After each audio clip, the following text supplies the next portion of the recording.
அஸ்ஸலாமு அலைக்கும் வரஹ்மத்துல்லாஹி வபரகாத்துஹு. இன்னைக்கு நம்ம என்ன சப்ஜெக்ட் பார்க்க போறோம்னா அகீதா. அதுக்கு முன்னாடி நம்ம சேனலை சப்ஸ்கிரைப் பண்ணிக்கோங்க. இந்த வீடியோக்கு ஒரு லைக் பண்ணுங்க, உங்க ஃப்ரெண்ட்ஸ் அண்ட் ஃபேமிலிக்கு ஷேர் பண்ணுங்க. நம்ம பிதாத்தோடைய வகைகள் பார்த்துட்டு இருக்கோம். பிதாத்தில் இப்போ பார்க்க போகிறது பிறைகளும் மௌலதுகளும். நம்ம கேள்விப்பட்டிருக்கோம் மௌலது ஓதுறது, பிறைகள், இது எல்லாமே. முஸ்லீம்கள் மத்தியில் முஹரம் மாதத்தில் என்ன பண்ணுவாங்க, துல்ஹஜ் மாதம் வரையும் உள்ள 12 பிறைகளுக்கும் ஒவ்வொரு பெயர் சூட்டி ஒவ்வொரு மாதமும் என்ன பண்ணுவாங்க, மௌலது ஓதுவாங்களாம். இதற்கு மார்க்கத்தில் எந்த அனுமதியும் இல்லை. முதலில் முஹரம் மாதத்தில் உள்ள பிறைக்கு பார்ப்போம்.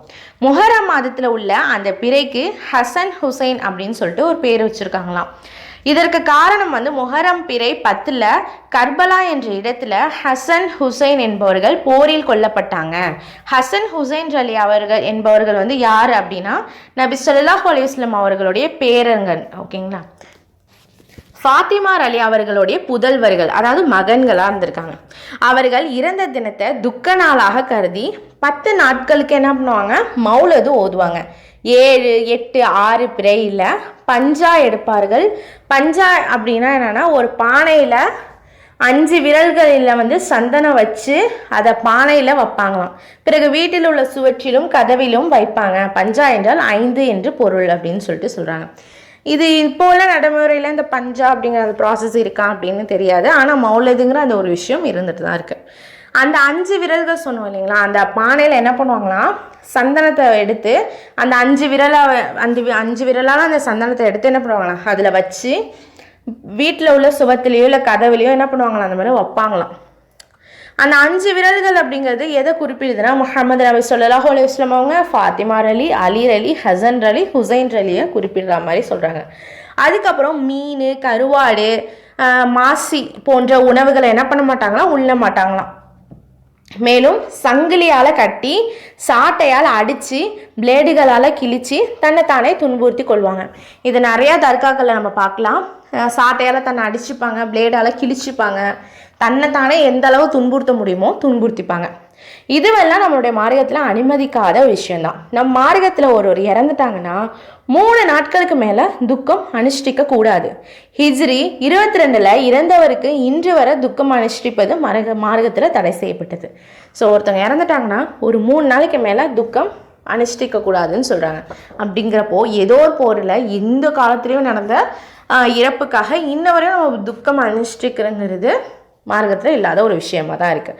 புகாரில் இடம்பெற்றிருக்கு. உம்மு அத்தியா நுசைபா பின் அல் ஹாரிஸ் அலி அவங்க சொல்கிறாங்க, இறந்து விட்டவருக்காக 3 நாட்களுக்கு மேல் அலங்காரம், நறுமணம் உள்ளிட்டவற்றை கைவிட்டு துக்கம் கடைபிடிக்க கூடாதென நாங்கள் நபியவர்களால் தடை விதிக்கப்பட்டோம். ஆனால் கணவருக்காக அவர் இறந்த பின் அவருடைய மனைவி 4 மாதம் 10 நாட்கள் துக்கம் கடைபிடிப்பதை தவிர, அதாவது இந்த நாட்களில் நாங்கள் கண்ணில் அஞ்சனம் தீட்டவோ, நறுமணம் பூசவோ, சாயமிட்ட ஆடைகளை அணிவதோ கூடாது. ஆனால் நெய்வதற்கு முன் நூல் சாயமிடப்பட்ட அஸ்பி என்னும் ஆடையை தவிர அதை அணிந்து கொள்ளலாம் அப்படின்னு சொல்லிட்டு சொல்கிறாங்க. என்னன்னா 3 நாளைக்கு மேலே என்ன பண்ணக்கூடாது, துக்கம் இது பண்ணக்கூடாது அப்படின்னு சொல்லிட்டு எங்களுக்கு தடை விதிக்கப்பட்டிருக்கு அப்படின்னு சொல்லிட்டு சொல்கிறாங்க. ஆனால் கணவர் இறந்துட்டாங்க அப்படின்னா மனைவி 4 மாதம் 10 நாட்கள் இதாக இருப்பாங்க இல்லைங்களா, அதாவது துக்கம் கடைப்பிடிப்பாங்க இல்லைங்களா, அவங்க என்ன பண்ணுவாங்களா, அந்த நாட்களில் கண்ணில் அஞ்சனம் தீட்டவோ, அதாவது இப்போ நம்ம காஜல் கண்மைன்னு சொல்கிறோம், அப்போ அஞ்சனம் சொல்லியிருக்காங்க, நறுமணம் பூசவோ, ஏதோ ஒன்று பர்ஃப்யூம் ஐட்டம், சாயமிடப்பட்ட ஆடைகளை அணிவது கூடாது. அதாவது சாயம், நல்ல கலர் சாரி, ஓகேங்களா. ஆனால் நெய்வதற்கு முன் நூல் சாயமிடப்பட்ட அஸ்பு என்னும் ஆடையை தவிர அப்படின்னு சொல்கிறாங்க.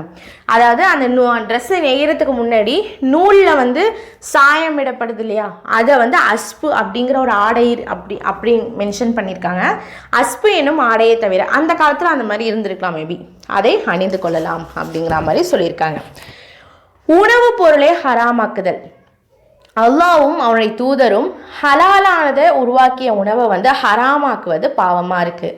திருக்குரானில் 5வது அத்தியாயம் 87வது வசனத்தில், நம்பிக்கை கொண்டோரே, அல்லாஹ் உங்களுக்கு அனுமதித்த தூயவற்றை தடுக்கப்பட்டவையாக ஆக்காதீர்கள், வரம்பு மீறாதீர்கள், வரம்பு மீறுவோரே அல்லாஹ் நேசிக்க மாட்டான், அல்லாஹ் உங்களுக்கு வழங்கிய அனுமதிக்கப்பட்ட தூய்மையானதை உண்ணுங்கள், நீங்கள் நம்புகின்ற அல்லாஹ்வையே அஞ்சுங்கள் அப்படின்னு சொல்கிறாங்க. அல்லாஹ் ஹலால்னு சொன்ன ஒரு உணவை அதை ஹராமுன்னு சொல்கிறதுக்கு நமக்கு எந்த ஒரு அருகதையும் கிடையாது. ஏன்னா அல்லாஹ் வந்து நமக்கு நல்ல விஷயம் நல்லவற்று சம்மந்தமான உணவுகளை தான் ஹலால்னு சொல்லியிருப்பான். கண்டிப்பாக அதை ஹராமுன்னு சொல்லிட்டு நம்ம என்ன பண்ணக்கூடாது, தடுக்கப்பட்டதாக ஆக்காதீங்க அப்படின்னு அல்லாஹ் சொல்கிறான். வரம்பும் மீறாதீங்க, வரம்பு மீறுவோரை அல்லாஹ் நேசிக்க மாட்டான் அப்படின்னு சொல்லிட்டு சொல்கிறான்.